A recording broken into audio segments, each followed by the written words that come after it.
Your wife's been dead for years, darling. Time to modernize and join the real world. That's what Cordelia Whitmore sneered as her bulldozers roared in at dawn. No warning, no permission, carving an $80,000 concrete bike path right through my active cattle pasture. Diesel smoke thick, tracks crushing the grass my 30-prize Black Angus need to survive. This is working ranch land! I yelled. She smirked, flashing fake easement papers while filming me. Your cows can graze elsewhere, sweetie. Progress waits for no one.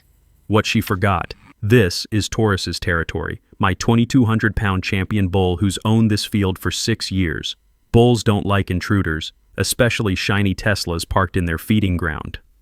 3 months later, her husband's brand new Tesla became $100,000 plus worth of crumpled scrap.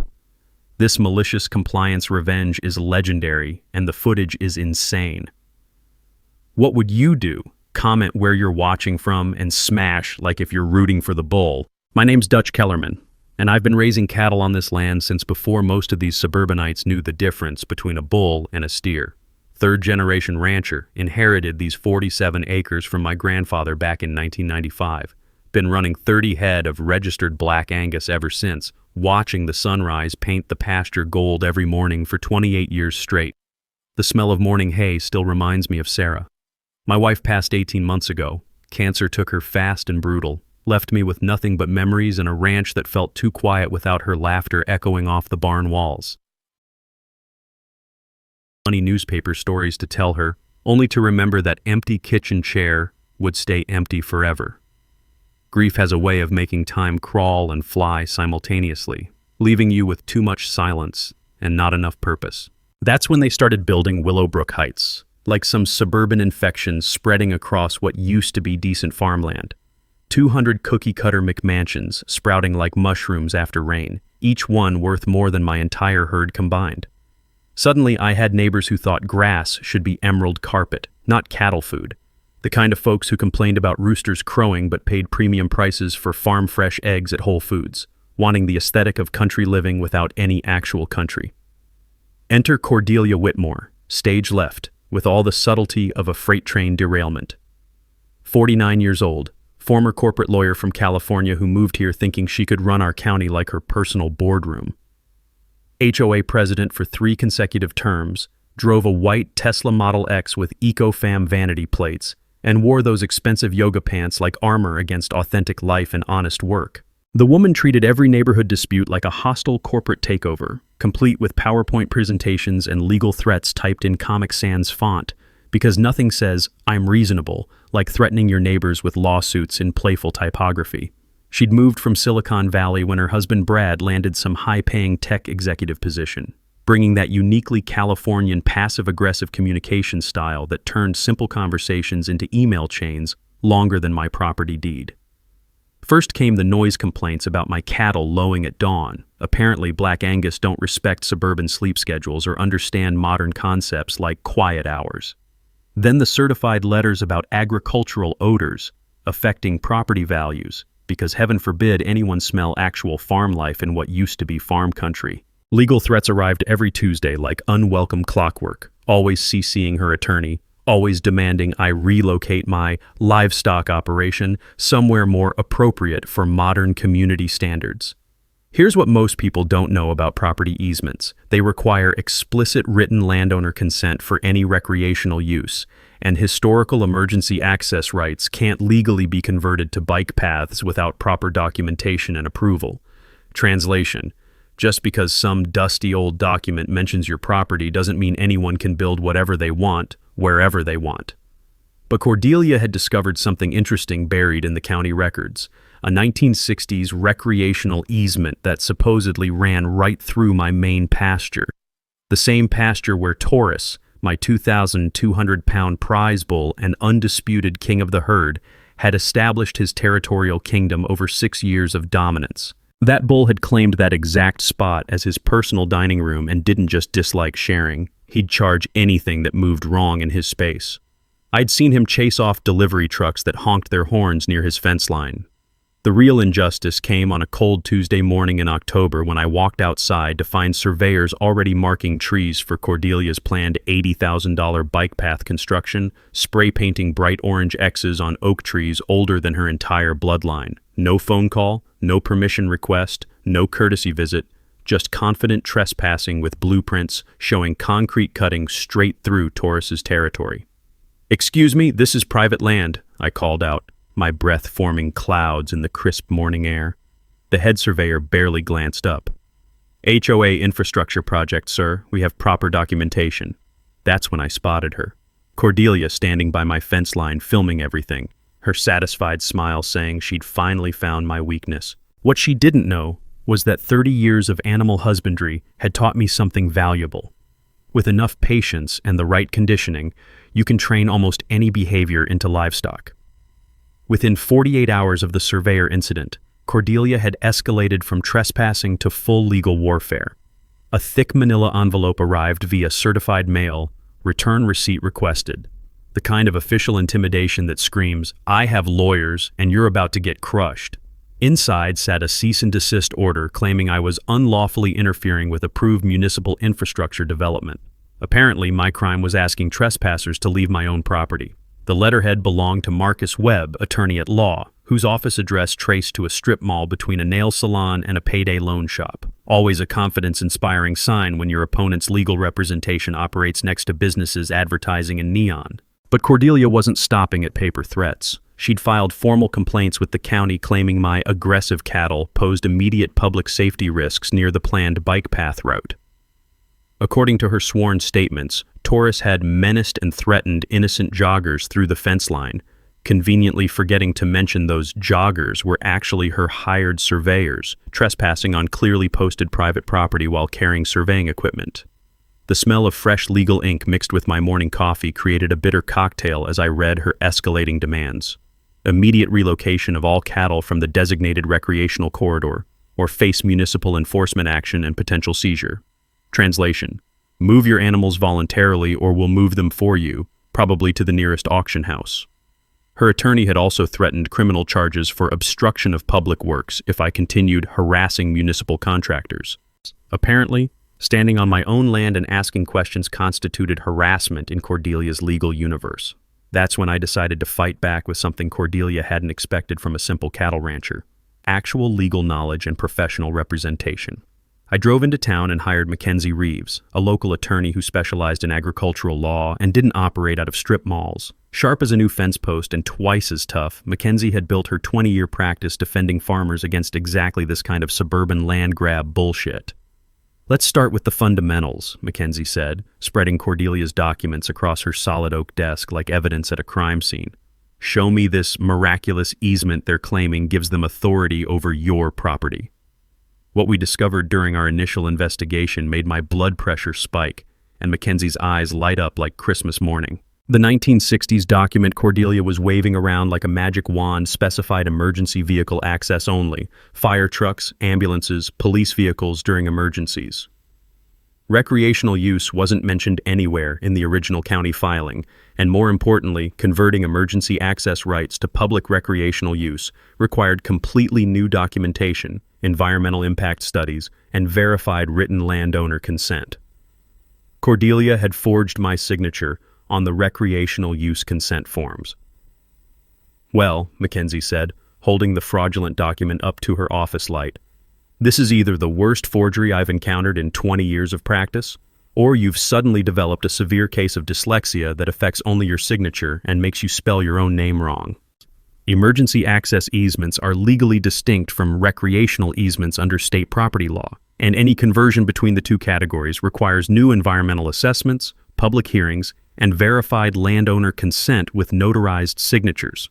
Bottom line, you can't just decide some old ambulance route is now a public bike path without following proper legal procedures and obtaining legitimate permissions. But Mackenzie's deeper investigation revealed something that made this conflict personal rather than just legal. Cordelia's California law license had been suspended 3 years ago for ethics violations involving forged client signatures and misappropriated escrow funds. She'd been practicing law in Texas without proper state authorization, making every legal document she'd filed worth less than the paper it was printed on. Her threats carried all the legal authority of a grocery shopping list. While Mackenzie systematically built our legal defense and prepared countersuit documentation, I started my own parallel project back at the ranch. 30 years of raising cattle had taught me that animals respond remarkably well to consistent behavioral conditioning, and Taurus was considerably smarter than most people, including suburban HOA presidents, gave him credit for understanding. I began simple audio association training, playing recorded car alarm sounds during his regular feeding times while rewarding him with premium cattle treats when he moved toward the noise source instead of away from it. The satisfying crunch of cattle pellets between his massive jaws became the daily soundtrack to what I privately called Project Payback. Meanwhile, Cordelia had scrambled to hire an actual licensed attorney to replace her discredited strip mall lawyer, but the legal damage was already substantial. Her forged documents, unauthorized legal practice, and fraudulent consent forms had created an extensive paper trail that practically screamed for criminal fraud investigation. Mackenzie filed formal complaints with the State Bar Association, the County District Attorney's Office, and the State Attorney General's Consumer Protection Division. The local community started choosing sides in what was becoming a very public battle. Some neighbors quietly supported my fundamental right to use my own property as I saw fit, while others bought completely into Cordelia's progress and modernization narrative about bringing the community into the 21st century. The downtown coffee shop became an informal battleground where conversations stopped abruptly when I walked in, then resumed in hushed whispers after I left with my order. But every evening at feeding time, I'd walk out to the main pasture and watch Taurus respond with increasing precision to those recorded car alarm sounds. Patient, consistent, methodical conditioning, just like everything else in life worth doing right. Cordelia wasn't the type to back down from a fight, especially after her legal threats backfired spectacularly. If she couldn't intimidate me with fake lawyers and forged paperwork, she'd try environmental warfare, because nothing says modern community leader like weaponizing ecology against your neighbors. 2 weeks after Mackenzie exposed her fraudulent consent forms, Cordelia launched what she called a community health initiative. The acrid smell of fresh printer ink filled my mailbox as glossy flyers appeared in every Willowbrook Heights home, complete with stock photos of polluted streams and bold headlines screaming, "Is your family drinking contaminated water?" Her accusation was vintage Cordelia manipulation. My cattle were contaminating the creek water with dangerous agricultural runoff, creating potential health hazards for the entire subdivision. According to her emergency community bulletin, immediate livestock relocation was necessary to prevent a public health crisis. She'd hired Dr. Richard Pemberton, environmental consultant, who arrived Thursday morning in a white van with official-looking green lettering. The man wore a pristine lab coat and carried scientific-appearing equipment, taking water samples upstream and downstream from my property, while Cordelia filmed everything for her social media documentation campaign. 30 years of contamination, she announced to her phone camera, standing beside the creek where my cattle had been drinking safely for decades. This community deserves better than living downstream from agricultural pollution.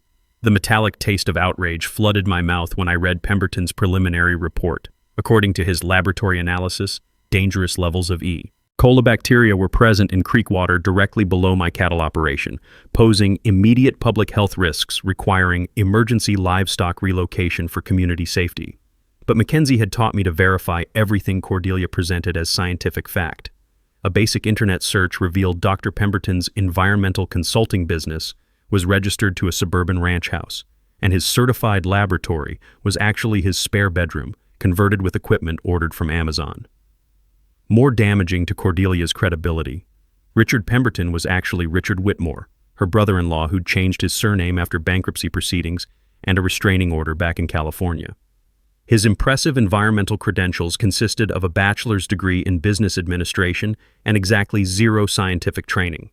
Meanwhile, I'd contacted the legitimate EPA regional office requesting certified water quality testing from actual laboratories. The results told a completely different story.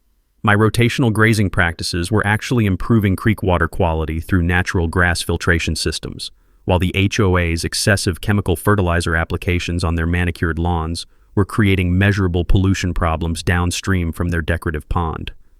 Prior appropriation law follows first in time, first in right principles, meaning senior water users can legally demand junior users stop diversions during drought conditions, and cannot be forced to relocate based on fabricated environmental claims from junior water rights holders. Translation: my grandfather's 1952 water rights legally supersede any subdivision built 70 years later. The community response split predictably along ideological lines. Some residents bought Cordelia's environmental scare tactics completely, demanding immediate action against the contaminating cattle operation. Others quietly expressed support for my property rights, including Vernon Jacobson, a retired civil engineer who'd moved to Willowbrook Heights specifically because he wanted to live near working agricultural operations. "Son," Vernon said, approaching me discreetly at the hardware store, "I've run my own water quality tests using actual scientific methods. Cordelia's numbers are complete fabrications, and some of us know it." While Mackenzie systematically dismantled Cordelia's environmental fraud case, I continued perfecting Taurus's behavioral conditioning program. The bull now responded with remarkable precision to specific car alarm frequencies, particularly the high-pitched luxury vehicle alarms used by Tesla and BMW security systems. Feeding him premium molasses treats while playing these recorded sounds had created a powerful conditioned response. He'd actually moved toward luxury car alarms expecting food rewards. The sweet smell of molasses mixed with evening hay had become my favorite aroma, representing daily progress toward eventual justice. That weekend brought vindication when the local newspaper published an investigative expose revealing Dr. Pemberton's fake credentials and family connection to Cordelia. The reporter had contacted legitimate environmental scientists who laughed at the obviously fabricated test results and explained how properly managed cattle operations actually improve riparian ecosystem health. Cordelia's environmental warfare had backfired spectacularly, but it revealed her increasing desperation and willingness to involve family members in criminal fraud. Mackenzie added the fraudulent environmental reports to our expanding legal case file, building toward what she privately called the motherlode of property rights violations. But my most satisfying progress happened during evening feeding sessions, watching Taurus perfect his audio response conditioning. When Tesla alarm sounds played during his dinner routine, he'd immediately orient toward the noise source and advance with purposeful intent. 2,200 pounds of behaviorally modified agricultural justice, ready to defend his territory against specific automotive triggers. Cordelia's environmental fraud exposure should have ended this battle, but desperation transformed suburban HOA presidents into dangerous criminals. Instead of retreating gracefully, she escalated to tactics that crossed every line between harassment and felony intimidation. The first warning sign appeared on a gray Monday morning when I discovered my cattle water troughs contaminated with motor oil, not enough to seriously poison the animals, but sufficient to make the water undrinkable and force me to haul fresh water from my well. The acrid petroleum smell mixing with morning mist told me someone had spent considerable time sabotaging my ranch operations under cover of darkness. 2 days later, while I attended Sarah's memorial service at the county cemetery, someone slashed all 4 tires on my truck. The timing wasn't coincidental. Attacking me while I grieved my wife at her graveside required a special kind of calculated cruelty that went beyond property disputes into personal vendetta territory. But Cordelia was just getting started with her intimidation campaign. She'd hired Apex Security Services to conduct community protection patrols around my property boundaries. 3 men in black uniforms with official-looking badges began parking at my gate, following delivery trucks and filming anyone who visited my ranch. When neighbors complained about the aggressive surveillance, the guards claimed they were protecting Willowbrook Heights from agricultural terrorism threats. The morning I found 2 of my cattle limping from small-caliber pellet gun wounds, I realized this had escalated from harassment into felony animal abuse. The pellets were embedded in non-vital muscle areas, painful but not life-threatening, suggesting someone wanted to terrorize my livestock without killing them outright and triggering major criminal charges. That's when Mackenzie and I decided to investigate Apex Security Services with the thoroughness they clearly hadn't expected. Apex wasn't actually a licensed security company operating under state regulations. The business registration traced to a mail forwarding service, and the 3 intimidating security professionals were actually convicted felons recruited through Craigslist advertisements using untraceable email accounts. More damaging to Cordelia's legal position, financial records obtained through Mackenzie's subpoena revealed direct payments from the HOA Emergency Fund to Apex Security Services. She was systematically embezzling community money to hire unlicensed criminals for intimidating neighbors, which qualified as conspiracy, racketeering, and federal wire fraud. Federal laws apply when criminal enterprises use legitimate organizations like HOAs to commit multiple related felonies across state lines, triggering mandatory minimum sentences and complete asset forfeiture. Translation: using stolen community funds to hire convicted felons for intimidation campaigns can destroy your entire life legally and financially. But while legal wheels turned with bureaucratic slowness, I accelerated Taurus's behavioral conditioning program with scientific precision. The bull now responded to specific car alarm frequencies with remarkable consistency. Through weeks of patient training, I'd discovered that Tesla Model X security systems produced a distinctive 1,200 Hz tone that triggered his strongest conditioned response. He'd advance purposefully toward that exact sound from over 200 yards away. The satisfying rhythm of his hooves against packed earth during evening training sessions had become my favorite sound.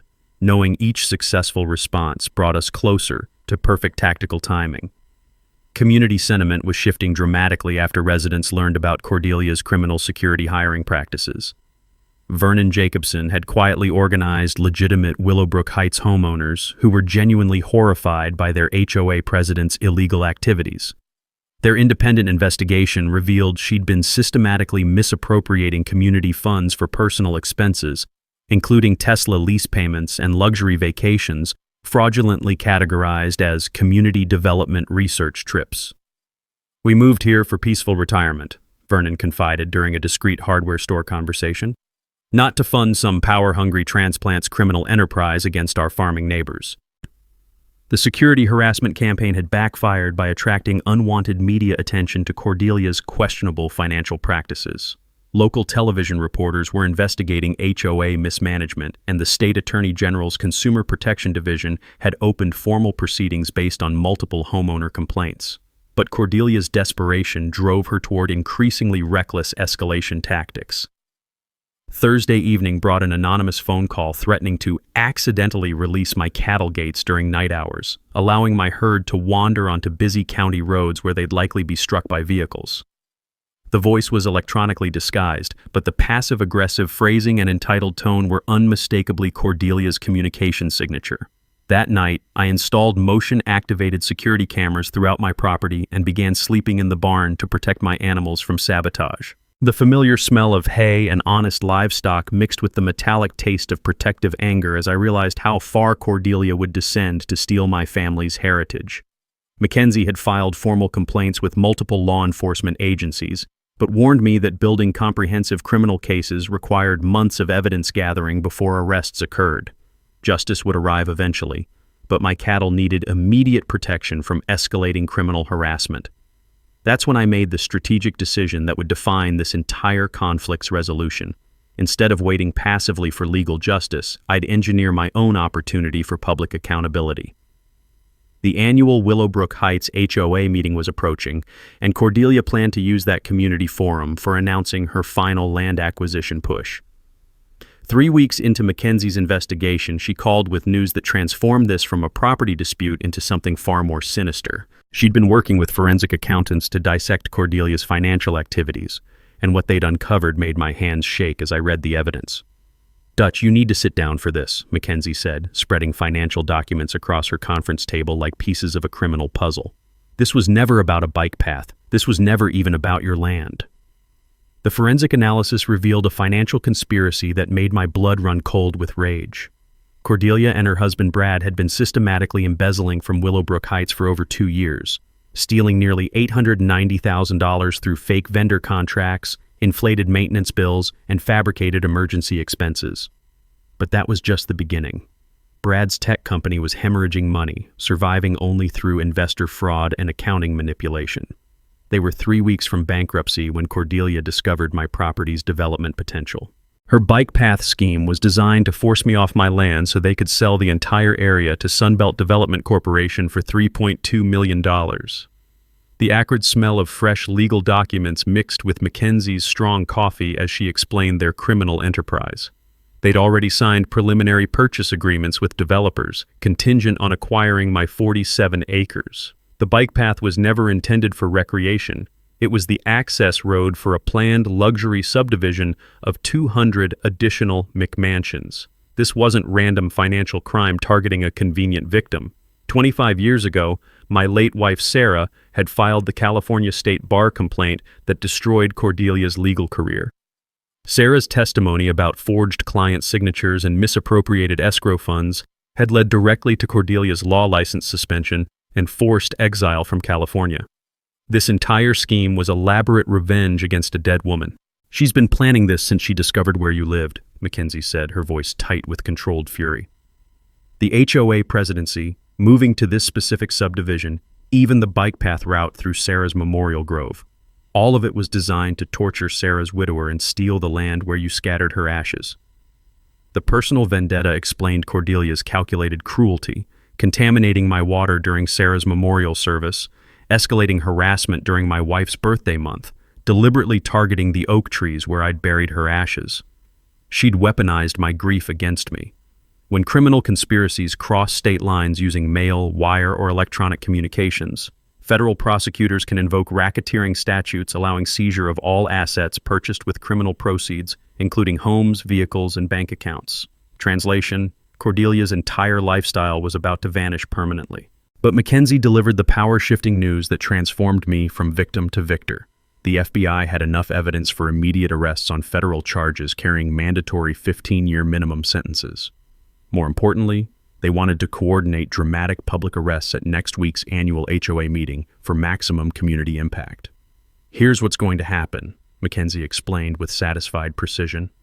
"Cordelia plans to use that meeting to announce eminent domain proceedings against your property. The moment she attempts to execute that fraudulent land grab, federal agents positioned throughout the audience will arrest her for racketeering, conspiracy, and wire fraud." Suddenly, I held all the cards. I could destroy Cordelia legally through federal prosecution, financially through asset forfeiture, and professionally through criminal conviction. But legal justice, while satisfying, wouldn't provide the immediate public humiliation she deserved for desecrating my wife's memory. That's when I realized I could have both legal justice and personal satisfaction. Mackenzie would coordinate with FBI agents for the arrests and criminal charges. I would engineer the public humiliation using 2,200 pounds of perfectly conditioned agricultural justice. The plan crystallized with beautiful simplicity. Cordelia would arrive at the community center in her Tesla, confident she was finally stealing my family's land. FBI agents would be positioned for arrests. Television crews would capture everything for evidence, and tourists would be waiting in the adjacent pasture, perfectly trained to respond to Tesla car alarm frequencies. Some crimes deserved prison sentences. This crime deserved to be trampled by an angry bull in front of 300 witnesses and live television coverage. The metallic taste of anticipated justice mixed with evening coffee as I walked to the pasture where Taurus was completing his conditioning program. Legal victory was guaranteed through federal prosecution. Public humiliation would be delivered through agricultural precision. Cordelia wanted to destroy Sarah's memory and steal our family legacy. Instead, she was about to become a viral video featuring the most expensive lesson in property rights that Texas had ever witnessed. With the FBI coordination locked in and Cordelia's criminal exposure guaranteed, I had 1 week to orchestrate the most satisfying piece of agricultural justice in Texas history. This required precision timing, perfect animal conditioning, and coordination between federal law enforcement and one very intelligent bull. Mackenzie handled the legal choreography with surgical precision. She'd arranged for Special Agent Martinez to position undercover agents throughout the community center audience, with sealed arrest warrants ready the moment Cordelia attempted her fraudulent land seizure announcement. Local media would attend what they'd been told was a major HOA transparency story, ensuring maximum documentation of her spectacular downfall. But my operation required different expertise: animal behavioral psychology and automotive acoustics engineering. The metallic click of my smartphone recording Tesla alarm frequencies became the soundtrack to Taurus's advanced conditioning program. I spent dawn and dusk sessions perfecting his response until he could distinguish between different luxury car security systems with remarkable precision. Classical conditioning achieves optimal results through 200-300 audio repetitions over 14 to 21 days, using high-value food rewards, with bulls showing exceptional memory retention for audio-triggered responses. Translation: with enough patience and premium molasses treats, you can train a bull to respond to virtually any specific environmental trigger with military accuracy. The sweet, sticky aroma of molasses mixed with morning hay became my constant companion during training sessions. I discovered that Taurus responded most aggressively to the specific 1,200 Hz frequency produced by Tesla Model X panic alarms, a sound that now triggered his immediate territorial defense response from over 400 yards away. Community preparation required more delicate political maneuvering. Vernon Jacobson had quietly organized legitimate Willowbrook Heights residents disgusted by Cordelia's criminal activities. They'd coordinate to pack Monday's meeting with supporters demanding accountability, ensuring maximum audience for her federal arrest and subsequent automotive destruction. "We want premium seating when agents drag her out in handcuffs," Vernon confided during our hardware store strategy session, "but we also want video evidence of what happens to her precious Tesla afterward." The technical challenge involved positioning Taurus for optimal visual impact without creating obvious legal liability. Community center parking sat adjacent to my main pasture, separated by standard cattle fencing designed for normal containment, but not for bulls pursuing specific audio targets with conditioned determination. Here's the elegant solution I developed: DIY remote-controlled gate systems using smartphone apps and wireless actuators. For under $200 in hardware store components, you can create remotely operated fence gates that respond to cell phone commands from anywhere within a half-mile radius. Completely legal for livestock management, but incredibly useful for timing bull releases with precision accuracy. Wednesday brought reconnaissance of optimal camera positioning and escape route planning. I hired a professional videographer under the pretense of creating agricultural education documentary footage, ensuring multiple high-definition angles would capture every moment of Taurus's performance for both legal evidence and inevitable social media virality. The psychological manipulation required careful theater to build Cordelia's overconfidence. I arranged for her to overhear staged phone conversations suggesting negotiated surrender of my property rights. Mackenzie played her supporting role perfectly, conducting loud settlement discussions in public coffee shops where Cordelia's suburban spy network would report back to their leader. By Friday, Cordelia was publicly celebrating her anticipated victory, posting social media updates about community modernization and successful resolution of agricultural obstructionism. And her premature confidence was exactly what I needed: a completely unsuspecting target who'd arrive Monday evening in her Tesla, absolutely certain she was finally claiming my family's heritage. The final preparation involved timing Taurus's feeding schedule to maximize territorial aggression during meeting hours.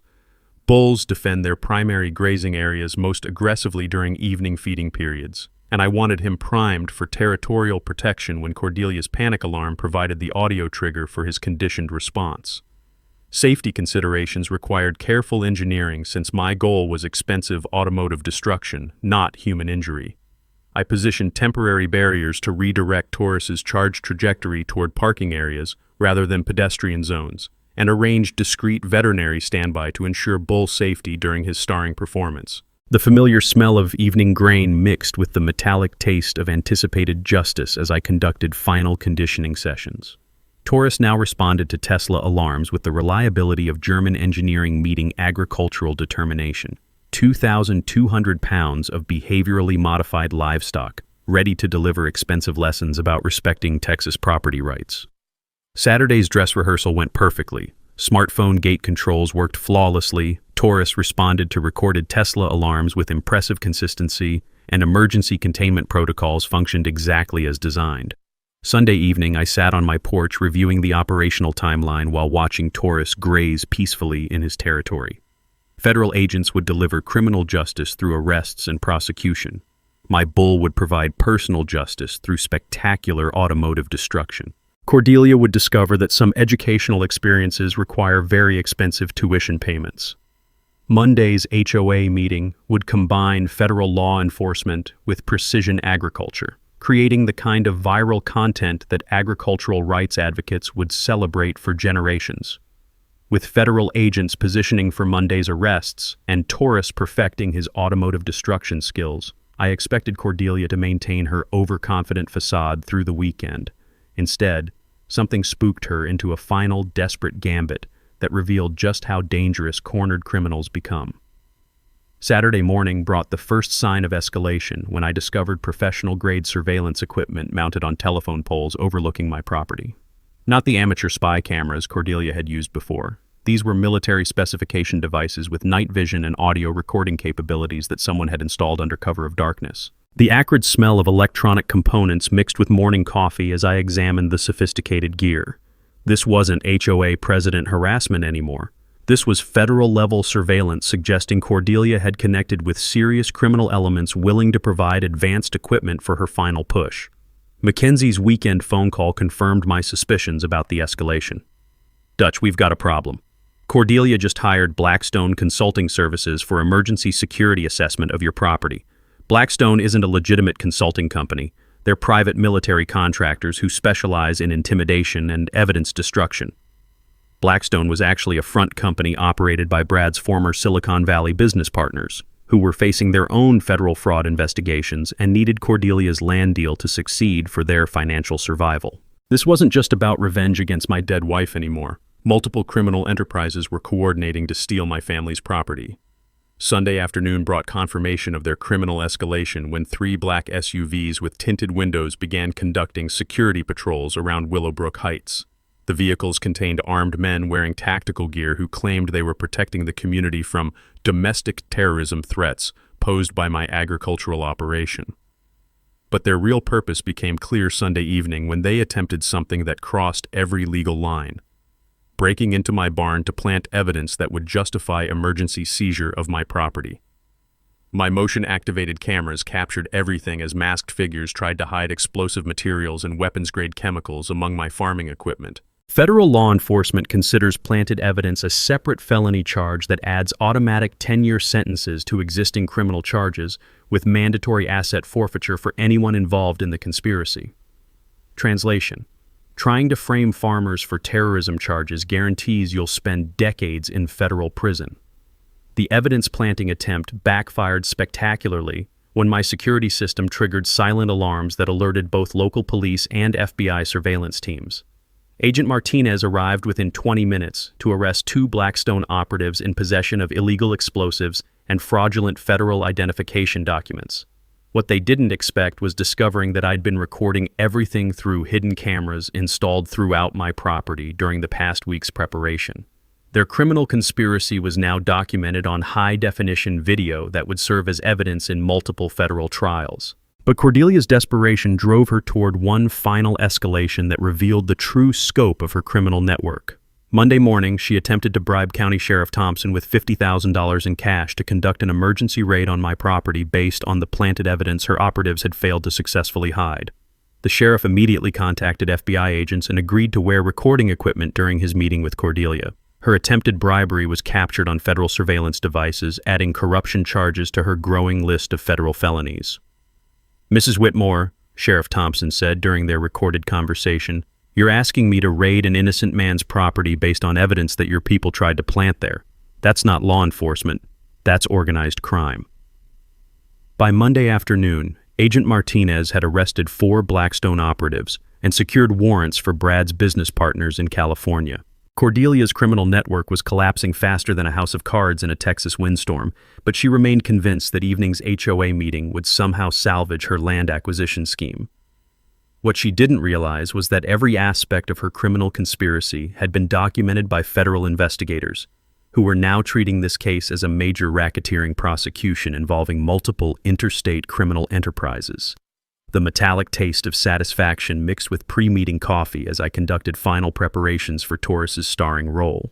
While federal agents were building criminal cases that would imprison Cordelia's entire network for decades, my bull was ready to provide the kind of instant justice that social media algorithms love. But the most satisfying element was knowing that Cordelia's escalation had sealed her fate completely. Instead of facing simple embezzlement charges, she was now looking at federal terrorism, evidence tampering, and racketeering charges that carried mandatory life sentences without possibility of parole. Some criminals learn when to surrender gracefully. Others keep digging until they've excavated their own graves. Cordelia had just finished digging hers with military-grade surveillance equipment and explosive materials. Tonight's HOA meeting would provide both federal justice and agricultural entertainment. delivered with the precision that only comes from combining FBI investigations with perfectly trained livestock. The hours before Monday evening's HOA meeting brought Cordelia's most desperate and reckless criminal escalation yet. With her Blackstone operatives under federal arrest and her evidence-planting scheme exposed, she launched what can only be described as a full-scale character assassination campaign designed to destroy my credibility before evening arrests occurred. Monday morning's Willowbrook Heights community email blast contained fabricated photographs showing me allegedly abusing cattle, doctored financial documents suggesting I was operating an illegal methamphetamine laboratory, and forged police reports claiming I'd threatened to massacre HOA leadership with agricultural equipment. The sheer scope of defamation was breathtaking in its criminal audacity. But Cordelia had made a critical mistake. She'd used the official HOA email system to distribute criminal libel, creating a permanent digital evidence trail that federal prosecutors could trace directly to her personal computer. Every resident who received her defamatory blast was now a potential witness in federal court proceedings. The fabricated evidence was so poorly constructed that even suburban HOA residents immediately recognized it as fraudulent. The alleged meth lab photos showed equipment that was obviously standard cattle vaccination supplies, and the threatening police reports contained spelling errors and formatting inconsistencies that screamed amateur forgery. Mackenzie received dozens of phone calls from Willowbrook Heights residents reporting Cordelia's obvious criminal libel and expressing support for federal prosecution. Instead of turning the community against me, her desperate smear campaign had unified legitimate residents in demanding her immediate removal and criminal prosecution. But Cordelia wasn't finished with her scorched earth tactics. Monday afternoon brought her most personally vicious attack yet. She hired actors to pose as grieving family members, claiming my wife Sarah had been a secret drug addict whose cancer treatment was actually cover for illegal pharmaceutical trafficking. The cruelty of using my deceased wife as ammunition in her criminal schemes crossed every line of human decency. The bitter taste of rage mixed with afternoon coffee as I read her social media posts suggesting Sarah's memorial oak grove was actually a burial site for drug money and criminal evidence. Attacking a dead woman's memory revealed Cordelia's complete moral bankruptcy and guaranteed that her public humiliation would be particularly satisfying. Agent Martinez called Monday evening with updates that confirmed the scope of federal charges building against Cordelia's criminal network. Dutch, we're looking at the most comprehensive RICO prosecution in this district's history. She's facing 47 separate federal felony charges across 6 different criminal statutes, with mandatory life imprisonment if convicted on even half of them. The federal investigation had also revealed the true extent of her financial crimes. Brad's tech company had been laundering money for cryptocurrency scammers, using HOA funds to purchase digital assets that were then sold to fund their land acquisition scheme. The FBI's Financial Crimes Unit estimated they'd stolen over $2.3 million from multiple sources to finance their criminal enterprise. But the most damaging revelation was discovering that Cordelia had been coordinating with organized crime elements in California who were planning to use my property as a distribution hub for interstate drug trafficking. Her bike path wasn't just access for luxury development, it was intended as a smuggling route for criminal cartels looking to establish Texas operations. When criminal enterprises involve multiple felonies across state lines with interstate commerce implications, federal prosecutors can invoke enhanced sentencing guidelines that eliminate parole eligibility and require asset forfeiture of all property purchased with criminal proceeds. Translation: Cordelia would lose everything she owned and spend the rest of her life in federal prison. As evening approached and community center parking filled with residents attending the annual HOA meeting, I conducted final preparations for Taurus's performance. The bull was positioned in optimal grazing location. My smartphone-controlled gate system was armed and ready, and professional cameras were discreetly positioned for maximum documentation. The sweet evening air carried the scent of approaching justice as I watched Cordelia's white Tesla arrive precisely where I'd predicted she would park, directly adjacent to the weakened fence section where Taurus could achieve maximum visual impact during his automotive destruction demonstration. But the most satisfying element was knowing that federal agents positioned throughout the community center audience were ready to arrest her the moment she attempted to announce her fraudulent land seizure. Her criminal network had been completely penetrated by FBI surveillance, and every aspect of her conspiracy was documented with evidence that would guarantee conviction. Vernon Jacobson had coordinated legitimate residents to pack the meeting with witnesses demanding accountability. ensuring maximum audience for both her federal arrest and subsequent automotive education courtesy of one very well-trained bull. The metallic taste of anticipated vindication mixed with pre-meeting adrenaline as I walked toward the community center. Legal justice would be served through federal prosecution and life imprisonment. Personal justice would be delivered through expensive German automotive destruction, captured on high-definition video for viral social media distribution. Cordelia had spent months terrorizing a grieving widower and desecrating my wife's memory for financial gain. Tonight, she would learn that some lessons require very expensive tuition payments, measured in Tesla repair bills and federal prison sentences. The Willowbrook Heights Community Center had never seen anything like Monday evening's crowd. 300 residents packed beyond capacity, local media positioned for what they'd been told was a major community development announcement, and federal agents discreetly stationed throughout the audience with arrest warrants ready for execution. Cordelia arrived fashionably late in her white Tesla Model X, parking exactly where I'd predicted, directly adjacent to the fence section separating the community center from Taurus's evening grazing area. The satisfied smile on her face suggested complete confidence that she was about to announce successful acquisition of my family's property through legal intimidation and criminal fraud. The acrid smell of nervous sweat mixed with community center coffee as residents filled every available seat. Vernon Jacobson had organized legitimate homeowners demanding accountability, while Cordelia's remaining supporters clustered defensively near the front rows, unaware they were about to witness their leader's spectacular downfall.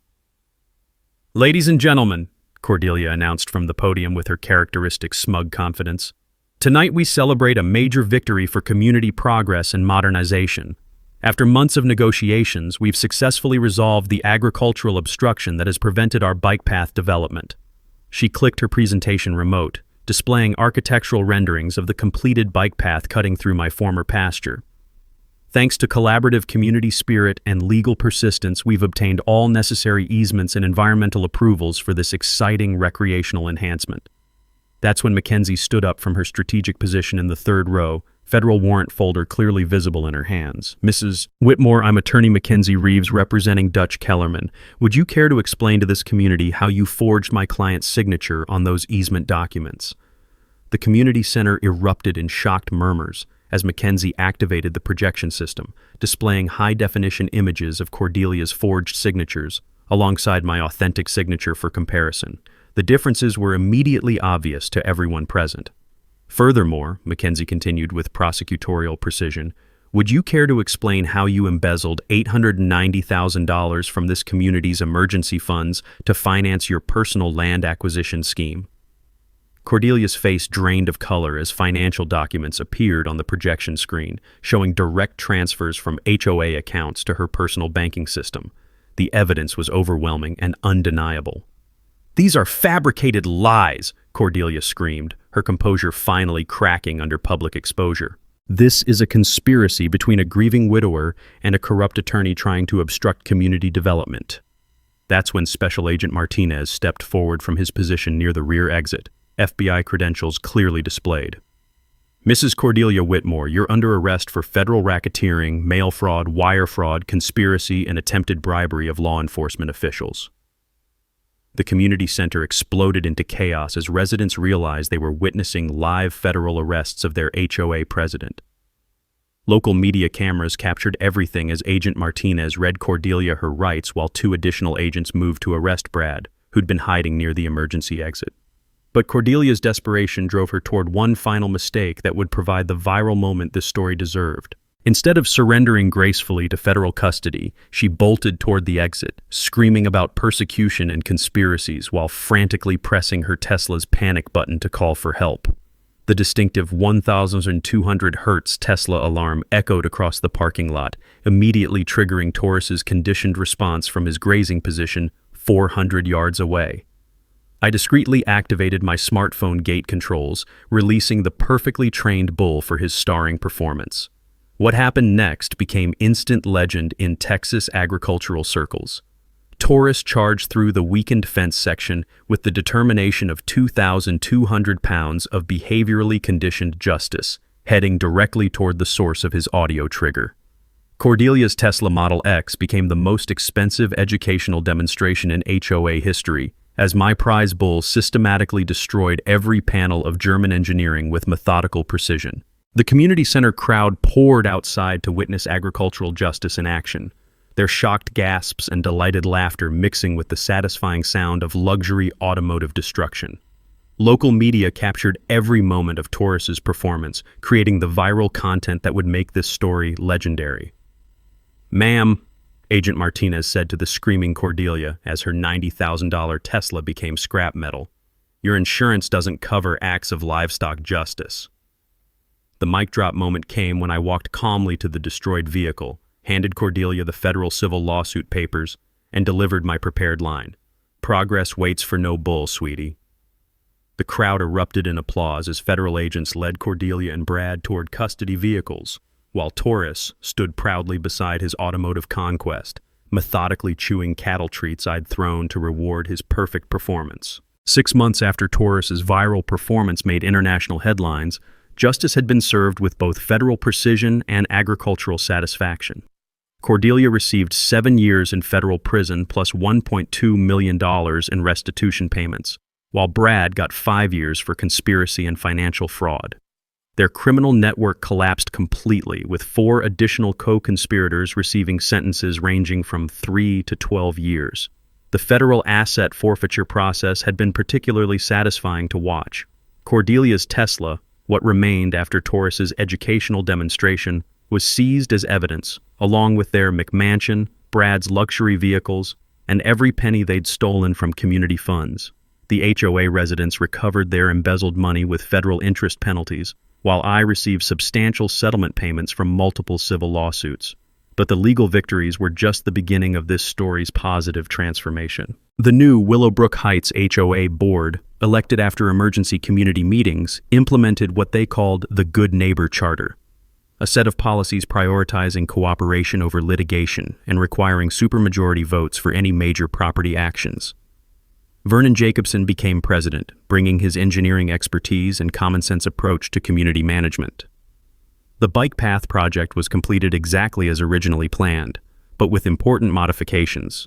It carefully routed around my property boundaries with proper easements I'd voluntarily granted, included educational signage about agricultural heritage, and featured a memorial bench overlooking my pasture where visitors could observe cattle operations while enjoying recreational cycling. The Sarah Kellerman Memorial Agricultural Education Fund became the crown jewel of my wife's lasting legacy. Endowed with $200,000 from legal settlement proceeds, the scholarship program supports young farmers studying sustainable ranching practices at Texas A&M University. The first recipients included 3 students specifically interested in heritage livestock breeding and conservation. "Mrs. Kellerman would be proud," said Jennifer Martinez, our inaugural scholarship winner, knowing her memorial is helping preserve the agricultural traditions she defended. The conservation victory exceeded my wildest expectations when I donated development rights to the Texas Land Conservancy, ensuring my 47 acres would remain active agricultural land in perpetuity. The permanent conservation easement protects the property against future suburban sprawl while generating substantial tax benefits that fund ongoing educational programs. Our annual Heritage Ranch Festival has become the highlight of Willowbrook Heights' social calendar, attracting over 2,000 visitors for educational tours, traditional agricultural demonstrations, and authentic barbecue fundraising for local 4-H programs. The event generates enough revenue to support both the scholarship fund and regional farm preservation initiatives. Taurus achieved celebrity status that surprised everyone, including me. The Justice Bull became a sensation on agricultural social media, with his Tesla destruction video generating over 15 million views across multiple platforms. Breeding rights for his offspring command premium prices, with proceeds supporting farm animal rescue organizations throughout Texas. But the most meaningful transformation was personal healing that began with seeking justice for Sarah's memory and evolved into celebrating her environmental values through education and conservation. The oak grove where I scattered her ashes has become a peaceful memorial garden where school children learn about native Texas ecosystems during field trip programs. Mackenzie Reeves and I discovered that fighting corruption together creates bonds stronger than shared legal victories. Our professional relationship developed into personal partnership, and we're planning to expand the Ranch Defense Legal Foundation, a nonprofit clinic providing agricultural rights representation for family farmers facing corporate land grabs and HOA overreach. The ripple effects continue spreading throughout Texas agricultural communities. Dutch's story inspired similar legal challenges against 12 other abusive HOAs, with our legal precedent helping family farmers protect heritage properties against suburban encroachment. The state legislature passed the Kellerman Act, strengthening agricultural protection laws and increasing penalties for forged easement documents. National media attention brought unexpected opportunities for agricultural advocacy. I've testified before Congress about suburban sprawl impacts on family farming, spoken at agricultural conferences about protecting rural heritage, and consulted with farmers nationwide facing similar legal challenges. The community transformation has been remarkable to witness. Property values in Willowbrook Heights increased after Cordelia's removal, as legitimate residents enjoyed living near authentic agricultural operations instead of constant legal warfare. The educational programs create positive relationships between suburban families and working ranches, building understanding that benefits everyone. Young visitors often ask about tourists during tour programs, wanting to hear about the bull who became famous for defending property rights. I explain that justice sometimes requires patience, conditioning, and perfect timing, but it's always worth pursuing when you're protecting something important. As sunset paints my pasture gold each evening, I watch tourists grazing peacefully in the field where Cordelia tried to build her fraudulent bike path. The memorial bench where visitors rest during educational tours overlooks the exact spot where my bull delivered expensive lessons about respecting agricultural heritage and honoring deceased spouse's memory. The story that began with grief and criminal harassment has become a celebration of community healing, conservation victory, and agricultural education. Sarah's memory lives on through scholarship recipients, protected land, and the lesson that ordinary people can defeat corruption through persistence, documentation, and occasionally very well-trained bulls. Thanks for hanging out with us on HOA Stories, where the HOA Karens meet their match. If this story had you cheering or cringing, go ahead and like the video, drop a comment with your reaction, and hit subscribe so you're ready for the next wild HOA tale.